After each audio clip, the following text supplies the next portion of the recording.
নমস্কার বন্ধুরা, নতুন একটা রেসিপিতে আপনাদের সকলকে স্বাগত। তো বন্ধুরা, আজকের রেসিপিটা খুব সহজ, খুব তাড়াতাড়ি হয়ে যাবে। আপনারা অবশ্যই বাড়িতে বানিয়ে খেয়ে দেখতে পারেন, আর খুব ভালো লাগে খেতে। প্রথম থেকে শেষ পর্যন্ত দেখবেন, খুব ভালো লাগবে।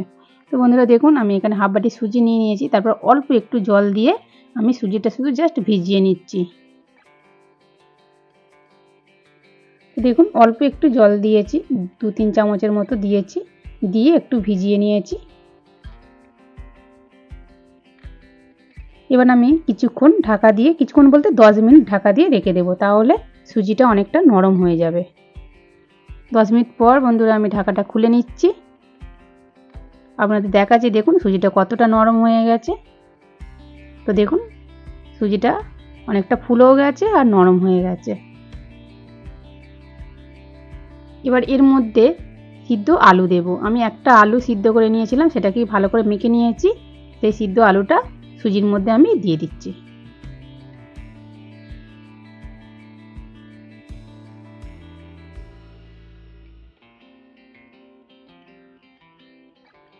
বেশি জল দিলে কিন্তু সুজিতে হবে না। তারপরে একটু স্বাদ মতো নুন দিয়ে দিচ্ছি, একটু রিফাইন্ড অয়েল দিয়ে দিচ্ছি, আর 1 চিমটে বেকিং সোডা দিচ্ছি। তারপরে আমি ময়দা দিয়ে দেব। তো বন্ধুরা, ময়দা হচ্ছে এখানে যতটা লাগবে দিতে হবে, যেহেতু একটা ডো তৈরি করতে হবে। তো অল্প অল্প করে দেব, আর আমি ভালো করে মেখে নেব।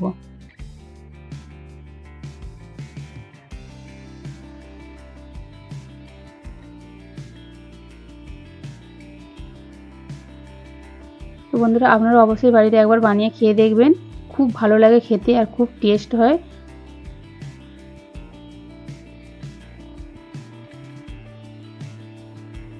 তো বন্ধুরা দেখুন, অনেকটাই কিন্তু নরম ছিল, সেই জন্য আমি আরও একটু ময়দা দিয়ে দিচ্ছি, দিয়ে আবারও ভালো করে মেখে নেব।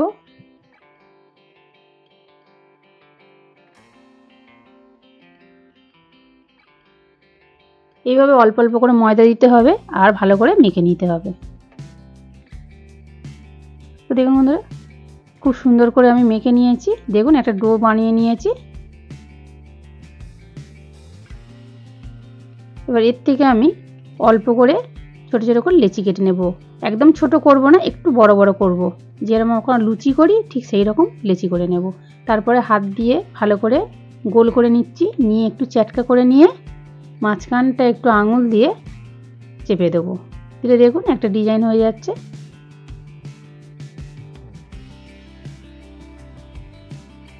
আবারও একটা আপনাদের আমি তৈরি করে দেখাচ্ছি, দেখুন।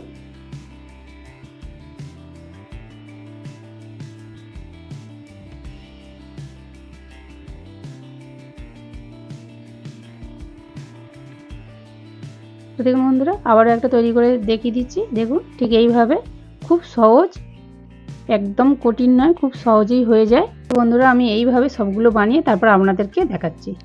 তো দেখুন, সবগুলো বানানো হয়ে গেছে, কত সুন্দর দেখতে লাগছে দেখুন।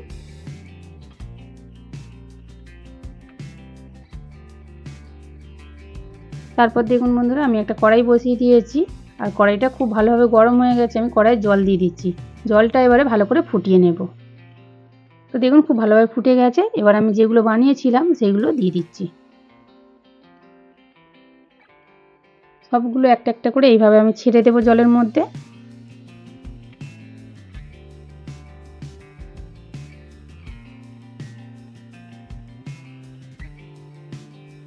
এগুলো কিন্তু ঠান্ডা জলে দিলে হবে না, এরকম জল ফোটানো অবস্থাতেই দিতে হবে, বা খুব গরম হয়ে গেলে তখনও দিলে কোনো অসুবিধা নেই, কিন্তু ঠান্ডা জলে দিলে হবে না। তো বন্ধুরা, সবগুলো দেওয়া হয়ে গেছে। এবার এইগুলো ভালো করে ফুটিয়ে সিদ্ধ করে নেব।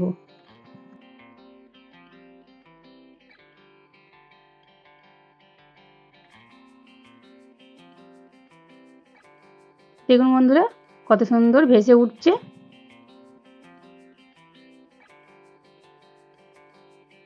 এগুলো কিন্তু যত হালকা হয়ে যাচ্ছে, খুব সুন্দরভাবে নিজে নিজেই ভেসে উঠছে দেখুন। এবার আমি হাতা দিয়ে একটু উল্টে পাল্টে দিচ্ছি।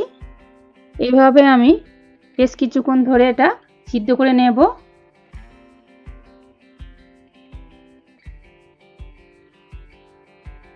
তো দেখুন বন্ধুরা এগুলো সিদ্ধ হয়ে গেছে।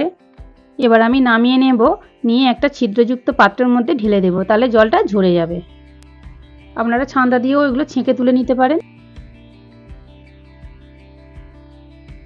তারপরে বন্ধুরা দেখুন কড়াইটা বসিয়ে দিয়েছি, দিয়ে আমি রিফাইন্ড অয়েল দিয়ে দিচ্ছি।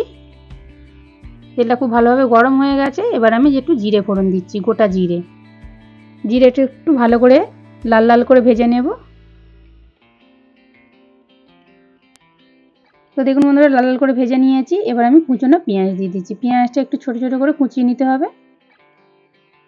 এবার পেঁয়াজটা একটু লাল লাল করে আমি ভেজে নেব, একদম লাল করব না, একটু নাড়াচাড়া করে ভেজে নেব।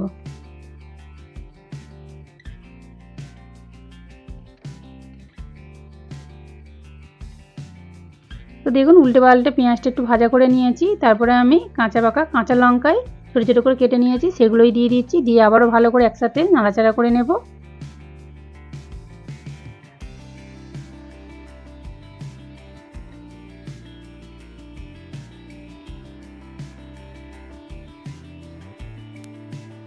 তো দেখুন খুব ভালো করে কিন্তু মিশিয়ে নিয়েছি, উল্টে পাল্টে ভাজাও করে নিয়েছি। একটু এবার নুন দিয়ে দিচ্ছি। নুনটা আমি একেবারের জন্যই দিয়ে দিচ্ছি, দিয়ে খুব ভালো করে একটু মিশিয়ে নিচ্ছি।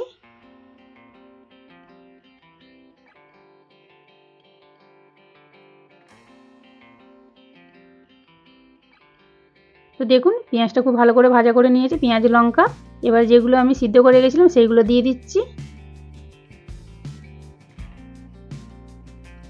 দিয়ে এবার খুব ভালো করে মিশিয়ে নেব। তার আগে আমি সস দিয়ে দেবো, 2 চামচের মতো সস দিয়ে দিচ্ছি।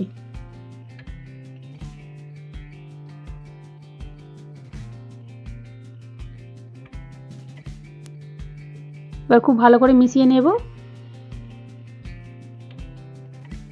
গ্যাসের ফ্লেমটা কিন্তু একদম কমিয়ে রাখতে হবে, তা নাহলে কিন্তু তলায় ধরে যাবে, খেতে ভালো লাগবে না। এইভাবে অল্প আঁচে কিছুক্ষণ আমি নাড়াচাড়া করে রান্নাটা করে নেব।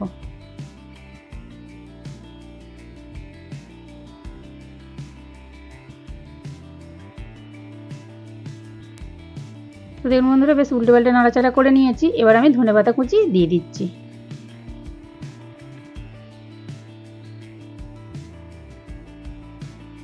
দিয়ে আবার খুব ভালো করে মিশিয়ে নিচ্ছি।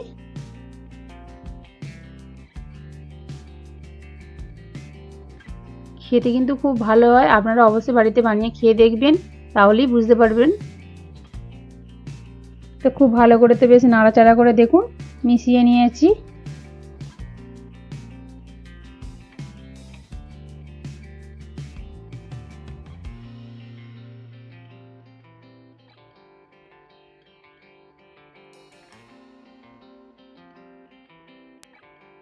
তো বন্ধুরা রেসিপিটা তো হয়ে গেল, এবার আমি নামিয়ে নেব। তারপর আপনাদের সঙ্গে আমি শেয়ার করছি। তো দেখুন কত সুন্দর দেখতে লাগছে। তো বন্ধুরা মাঝের মধ্যে এইরকম রেসিপি বানিয়ে খেতে খুব ভালোই লাগে, আপনারা অবশ্যই বানিয়ে খেয়ে দেখবেন, তারপর আমাকে কমেন্ট করে বলবেন কেমন হয়েছে। তো বন্ধুরা রেসিপিটা যদি ভালো লাগে লাইক শেয়ার কমেন্ট অবশ্যই করবেন, বন্ধুদের সঙ্গে শেয়ার করবেন, চ্যানেলকে সাবস্ক্রাইব করে পাশে থাকবেন, নতুন বন্ধুদের সঙ্গে শেয়ার করবেন। তো দেখা হচ্ছে নতুন একটা রেসিপি নিয়ে। ততক্ষণ ভালো থাকুন, সুস্থ থাকুন, সাবধানে থাকুন।